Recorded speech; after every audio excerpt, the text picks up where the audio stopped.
வணக்கம். ஆலம்பறை கோட்டை மர்மம். கடலே விழுங்கிய கோட்டை. இன்னும் இரவில் யார் நடக்கிறார்கள்? தமிழ்நாட்டுல பகல் நேரத்துல கூட சில இடங்களுக்கு போனா, ஏதோ ஒரு விதமான அமைதி நம்மள பயமுறுத்தும். அப்படிப்பட்ட ஒரு இடம்தான் இந்த ஆலம்பறை கோட்டை. சென்னையில இருந்து சுமார் 110 கிலோமீட்டர் தூரத்துல, கடலோரத்துல அமைதியா நின்னுட்டு இருக்க இந்த இடம், ஒரு காலத்துல ஆயிரக்கணக்கான வீரர்கள் நடமாடிய கோட்டையா இருந்தது.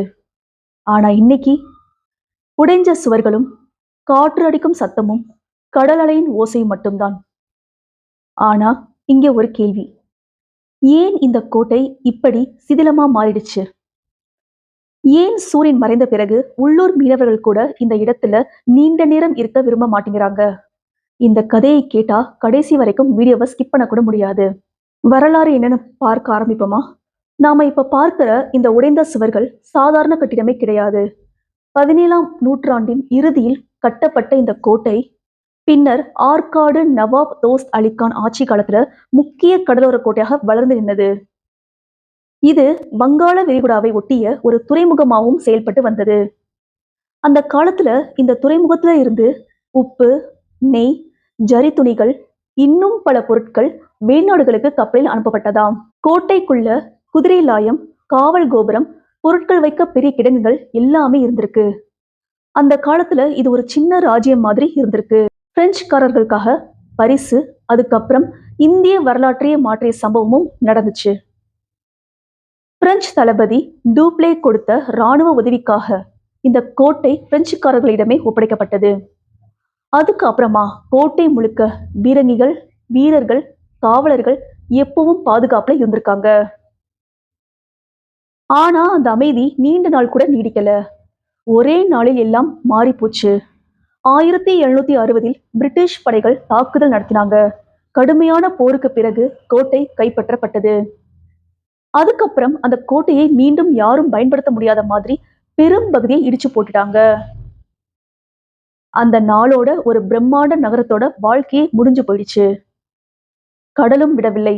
பல நூற்றாண்டுகள் காற்று, மழை, கடல் மெல்ல மெல்ல இந்த கோட்டை விழுங்க ஆரம்பிச்சது. 2004ஆம் ஆண்டு சுனாமியிலும் இந்த இடம் மேலும் மேலும் சேதமடைஞ்சது. இப்போ சில சுவர்கள் மட்டும் கடலை பார்த்துக்கிட்டு அமைதியா நிக்குது. மர்ம கதைகள் இதுக்கு அப்புறம் தான் இந்த கோட்டையை சுற்றி பல உள்ளூர் கதைகள் உருவாக ஆரம்பிச்சது.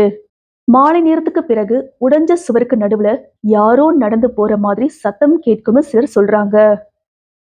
கடல் காற்று இல்லாத நேரத்துல கூட கதவுகள் அடிக்கிற மாதிரி சத்தம் கேட்டுதுன்னு சில மீனவர்களும் சொல்றாங்க. சிலர் தூரத்துல வெள்ளை நிழல் மாதிரி ஏதோ நகரதையும் பார்த்ததாவும் சொல்றாங்க. ஆனா இந்த கதைகளுக்கு உறுதியான வரலாற்று அல்லது அறிவியல் ஆதாரம்னு சொல்லிட்டு எதுவுமே இல்ல. இவை எல்லாமே அப்பகுதி மக்களிடையே பரவி வரும் நாட்டுப்புற நம்பிக்கைகள் மட்டுமே. அகழாய்வில் கிடைத்த உண்மை மர்ம கதைகளை தாண்டி தமிழ்நாடு தொல்லியல் துறை இங்க அகழாய்வு நடத்தியப்ப பழைய நாணயங்கள், பீரகி குண்டுகள், மண் விளக்குகள், புகைப்பை செம்பு, இரும்பு, கண்ணாடி பொருட்கள் இப்படி நிறைய பொருட்கள் கிடைச்சிருக்குது. இதெல்லாம் ஒரு காலத்துல இங்க எவ்வளவு பெரிய வணிகமும் வாழ்க்கையும் இருந்துச்சுன்னு நிரூபிக்குது. ஒரு காலத்துல ஆயிரக்கணக்கான மக்கள் வாழ்ந்த இடம் இன்னைக்கு கடல் அலையும், காற்றும், உடைஞ்ச சுவர்களும் மட்டும்தான். ஆனா இந்த சுவர்களுக்குள்ள இன்னும் சொல்லப்படாத எத்தனை கதைகள் புதைந்திருக்கும் தெரியவே தெரியாது. நீங்க ஒரு இரவு முழுக்க ஆலம்பறை கோட்டைக்குள்ள தனியா இருக்க துணிவீங்களா? உங்க பதில மறக்காம கமெண்ட் பாக்ஸ்ல சொல்லுங்க.